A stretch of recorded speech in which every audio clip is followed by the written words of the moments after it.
Hi everyone, it's Kelly from Kellie's Bead Boutique. So little jewelry is still super popular, and stacking that little jewelry is even more popular. And one of the things that I get asked all the time is, how do you crimp jewelry? Like, how do you do those crimps? So I've married those two things and I've created a little bracelet. So if you want to see how I make it, come and join me.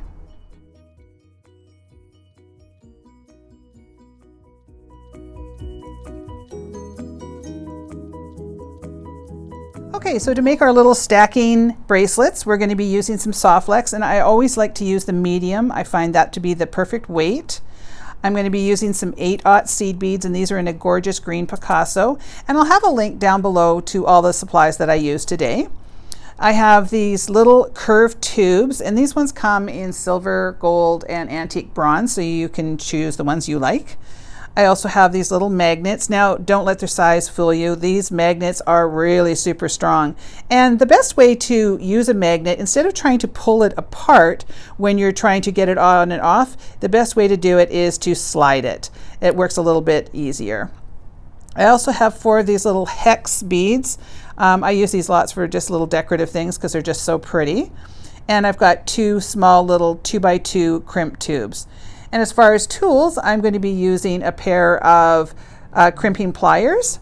I have a pair of cutters, some bent chain nose, and some chain nose pliers. So let's get started. Okay, so I want to cut about 10 inches or so of the soft flex. We only need about 7 inches for our bracelet, but I do find it a little bit easier. Oh, that was the very tail end of that little spool, so that worked out perfect because I think that's about the right size. So now what I'm going to do is put on my little tube. Just run that through. And then I'm going to use one of my little hex nuts on either side. So just place one on one side and one on the other. Now I'm going to place 31 of my little seed beads on either side. So I'm just going to make a little pile of them here. Now I just can't sort of had that number 31, and it turned out to be sort of the right sort of size. Everybody asks, well, what size bracelets do we want to make? And somewhere between 6.5 and 7 1/4 so seems to be the universal size for everybody. So you have to judge accordingly. I never know. I always have to get everybody's bracelet size. So I'm not going to make you watch me put 31 of these beads on, but I'm going to put 31 on one side and 31 on the other, and then I will be right back. All right, so now I've got my 31 beads on each side, and now I'm going to take another one of my hex beads, and these are just for a decorative feature. I just wanted to add a little bit of extra something on there. So I've got those on now, and now I'm going to do my crimp. So now I'm going to use these little 2x2 crimps. They're the ones I like to use. I'm not a fan of the round ones, so I like to use these more tubular ones. And I split my magnet in half. Now, I will tell you in advance that using magnets can be really difficult when it comes to crimping because they magnetize to everything. So it can get a little futzy, so I'm really hoping that you're going to be able to see. And when I'm editing, I will zoom this in so that you'll be able to see. So now I'm going to take my end here and go back through my tube. So now I'm really careful when I put this through, like I can see that that has crossed over. So I'm going to flip it around, get my magnet out of the way. You want to make sure when you're bringing your ends through that they remain parallel to each other. Can you see the change there? So that's parallel and that's crossed over. You definitely don't want to have them crossing over, because if they do, then your piece won't properly crimp. So now I'm holding on to it so that I know that it's not going to cross over. And now I just come in and I separate it with my fingers like that. Now I don't want to leave a big loop like that, so I'm just going to pull down on the end, and that crossed over, so I have to make sure that it doesn't. So I'm going to actually just pull up on the crimp. There we go. That'll work better, because I want to try to leave enough on the other end there. So you want to leave yourself about that much, like it's sort of about 1/8 of an inch. If you don't leave yourself enough wiggle room, your magnet's going to get sort of too tight in there, and it could break off. So now I have to try to get this out of the way so that I can show you. So when you've got your crimp tool, it's got the outer little one that looks like a sort of a teardrop, or maybe like a little oval, I guess, there. And then you've got one that looks a bit like a little taco. So we're going to start with the innermost one, which looks like your little taco. And you're going to it's going to get stuck on there, so we just kind of have to ignore it, and you kind of have to boss it around and get in there. Of course, I always pick the thing that's the hardest to do, right? So now what that did is that kind of pulled it apart a little bit. So I'm going to just get that back in there. So the magnets are great because they, because these are stacking bracelets, we want to use the least amount of hardware on there, but it can be challenging. So you can kind of hold it with your finger. So now, there we go, get that in there. So I'm going to now pop it right on top of that little sort of taco one, making sure that these are not crossed over. I can see that they're parallel to each other, and I'm going to give that a good squish down. And I'm not sure if you'll be able to see, but I'll try and edit that so that you can see. But now it has come into like a little taco shape there, which is exactly what we want. So now I'm going to take it and just turn it 90 degrees, and then I'm going to come up to the top one here. So now you can see I'm in there. So now I'm going to give it another really good squish. And you want to get pretty forceful on there. And now you will see that this, I'll just grab this little end here. See, magnets get stuck to everything, but I really do like using them. Okay, so now you can see that that is crimped in there really nice and tight, and it is not going to go anywhere.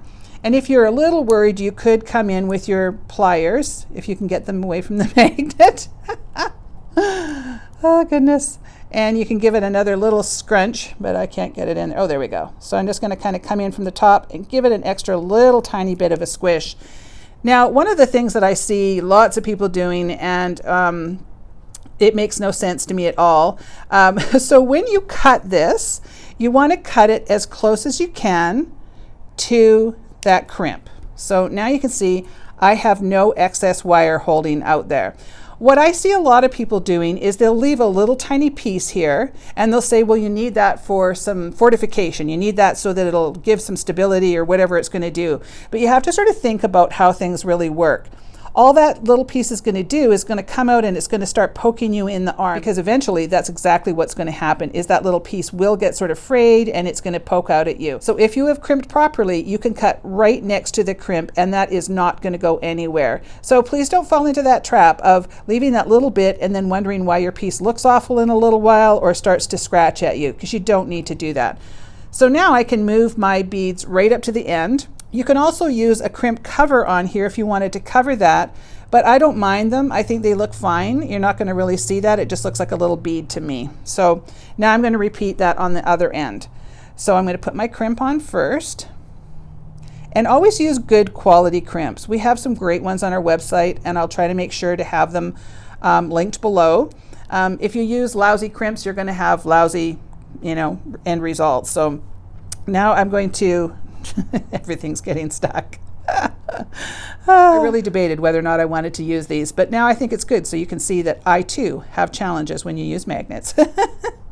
Okay, so now I'm going to come through the end there, and again keeping that parallel to each other. I don't want to have that crossover. Now I know my fingers get in the way and you can't really see much, but I have to do that in order for them not to go crossing over. So now you can see I've got a little tiny bit of a gap of the soft flex on either side of the crimp and on either side here, which is what I want. I don't want to have this snug because you need to have some flexibility in there. And if you have that pulled too tight, you're not going to have that flexibility. Okay, so now we're going to come in with the most inner one, the one that looks like the taco, and get that right on top there. And again, we're just going to have to play with it. There you go. Pops in there nicely this time. So now you also want to make sure, another little tip, is to have the entire crimp bead completely covered. If you have it offset a little bit like this, you're only going to get a partial crimp. So you want to make sure the entire thing is covered and that you're not seeing any of it, and then give it a good strong crimp. Now we're going to open that up, and then I just rotate it 90 degrees, and then we're going to go to the most outer one there and make sure that that's in there nice and square when you go to crimp it down, and give that a really good tight crimp. And again, if you want, you can come in making sure that you're just going on the top part. You don't want to reopen these back up, but you can use your pliers and give that a little extra squish. That's not always needed, but you can go in there and just give it a little tiny squish to make sure that's nice and tight. But that's pretty tight. It's not going to go anywhere. And now I'm going to come in. I sort of slide mine down so that's right next to the crimp, and give that a little push. Okay, so now you can see when I go to do it up how easy they are to put on, because that just pops in there. So there you go. There's our little stacking bracelets. I've had lots of requests, people asking me how to do the little crimps, so I thought I would combine something where it's a little bit trendy but also something that gives you an actual technique. So I hope you enjoyed these. They look really great. You can make a bunch of them, and the magnets will stick together, but that's kind of half the fun when you wear them, and they just look great all stacked up. So I hope if you enjoyed this video that you give me a like. Please make sure to subscribe to my channel. Leave me a comment because I'd love to hear from everybody. And once again, thank you so much for watching, and we'll see you on the next one.